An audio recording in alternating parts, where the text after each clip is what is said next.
կամաստեղության տակ ծնված մարդկանց։ Սիրելի քշերներ, ինքնըստինքյան այս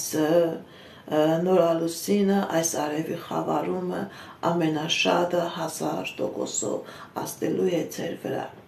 բայց ոչ թե վատ ձևով, այլ ընդհակառակը լավ ձևով։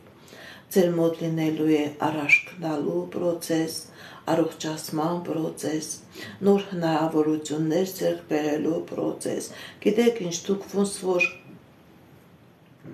մարաթոնյան վազքի մասնագիծ լինեք, սիրելի քշերներ, բայց ոչ թե այդ վազքը ձեզ համար հոգնեցուցիչ է, որ վազքի վերջում դուք ձեր էներգետիկան կորցնում եք։ Ընդհակառակը, այս վազքի ընթացքում դուք անընդհատ վերականգնում եք ձեր էներգետիկան եւ այդ ֆինիշին, այդ եզրագծին, որ դուք